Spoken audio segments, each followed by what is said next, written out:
दोस्तों रिसेंटली मैं एक मूवी देख कर आया जिसका नाम है धुरंधर। हो सकता है आपने भी देख ली होगी, लेकिन इस मूवी में कुछ ऐसा है जो आज तक बॉलीवुड कभी नहीं कर पाया था। भाई साहब, इस मूवी के अंदर ना तो कोई फैंसी सुपर हीरो है, ना ही कोई पाकिस्तानी प्रोपोगेंडा दिखाया गया है, ना ही कोई फालतू की लव स्टोरी है इस पिक्चर के अंदर, और ना ही किसी प्रकार के फालतू के गाने दिखाए गए हैं या आइटम सॉन्ग हो। उस तरीके की कोई भी बकवासबाजी इस मूवी के अंदर नहीं है।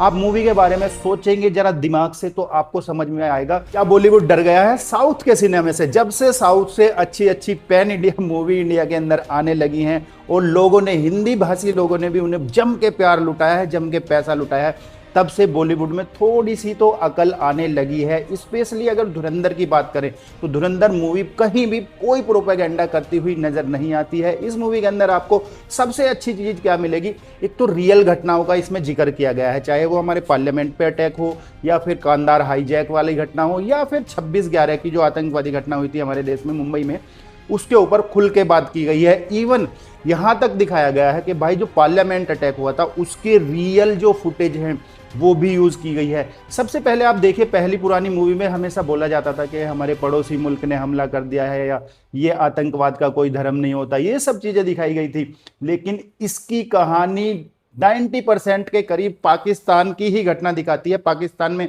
कैसे गैंग वॉर होती है, पाकिस्तान के जो गुंडे हैं वो कैसे आतंकवादी हमले इंडिया के अंदर प्लान करते हैं, और सबसे बड़ी बात उनमें किसी का भी नाम नहीं छुपाया गया है, चाहे वो मसूद अजहर हो या और कोई भी जो आतंकी हैं उनके नाम खुल के लिए गए हैं। भाई साहब, कोई भी प्रोपेगेंडा ये मूवी नहीं करती। आप सोच के देखिए, 3 घंटे 34 मिनट की लगभग ये मूवी है और आपको सीट से उठने के लिए मजबूर नहीं करती कहीं भी। इतनी लंबी मूवी बिना किसी गाने के, बिना किसी फालतू की लव स्टोरी के और बिना किसी बोल्ड सीन के शूट कर ली गई है। इसमें जो हमारा एक स्पाई दिखाया गया है उसके अंदर भी कोई सुपर पावर नहीं है, ना ही वो ट्रेन के ऊपर से छलांगे मारता हुआ जाता है, ना ही उसमें कोई सुपर हीरो वाला ओरा दिखाया गया है। एक नॉर्मल स्पाई कैसा होता है वो ही दिखाने की मूवी कोशिश करती है। मूवी की जो स्टार कास्ट है भाई साहब, उसको देख के आपका दिमाग सन्न रह जाएगा।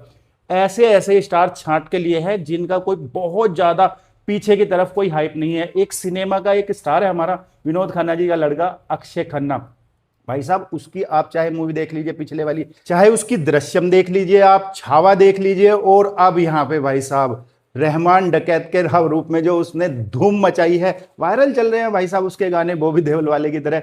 समझ में वो अलग बात है, वो गाना नहीं आ रहा जिसमें उसकी एंट्री होती है अक्षय खन्ना की, बट दिल को छू जाता है। ना ही उसका कोई दाढ़ी वाला रूप दिखाया कि मुल्ला जी है भाई ऐसी दाढ़ी दिखाएंगे। ओरिजिनल में लियारी एक जगह का नाम है कराची में, वहां की कैसी छोटी छोटी गलियों में लोग रहते हैं, कैसे वहां से गैंगस्टर निकलते हैं, कैसे वो अपने आतंकवादी मंसूबों को अंजाम देते हैं, सारी घटनाएं डाउन टू अर्थ बिल्कुल ओरिजिनल दिखाने की कोशिश करती है ये मूवी।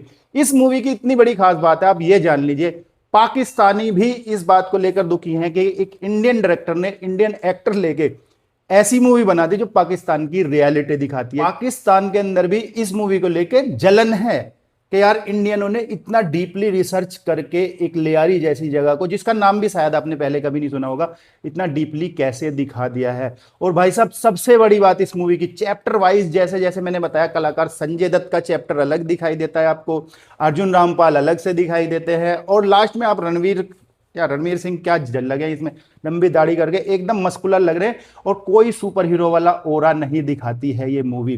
साथ ही साथ इसका जो दी एंड दिखाया गया है वो इनकम्प्लीट है, लेकिन हमें बहुत ज्यादा इंतजार भी नहीं करवाया गया है। 19 मार्च 2026 को इसका जो नेक्स्ट पार्ट है वो आ जाएगा, वो भी शायद 3 घंटे 3.5 घंटे, या इसमें रणवीर सिंह की जो बैक स्टोरी है वो कैसे जसकीरत जी आए यहाँ पे, कैसे वो स्पाई बने, वो भी दिखाई जाएगी। एक और थ्योरी यहाँ पे निकल के आ रही है कि जो उरी मूवी आई थी, उरी के अंदर दिखाया गया है कि जसकीरत सिंह नौशेरा में एम्बुश में शहीद हो जाते हैं, तो कहीं वो वाले जसकीरत तो नहीं है। देखिए दोस्तों, हो कुछ भी सकता है, बट मूवी आपने देखी है नहीं देखी है ये बताइए, और आपको देखी है तो कैसी लगी, और अगली मूवी से क्या क्या एक्सपेक्टेशन है। मैं सिर्फ यही बातें करना चाहता था कि इतनी अच्छी मूवी बॉलीवुड अगर बनाने लग गया ना भाई साहब, और बिना किसी प्रोपेगेंडे के, तो भाई इंडिया की मूवियों का बहुत अच्छा फ्यूचर होने वाला है। थैंक यू आदित्य धर साहब ऐसी मूवी बनाने के लिए। जय हिंद, वंदे मातरम।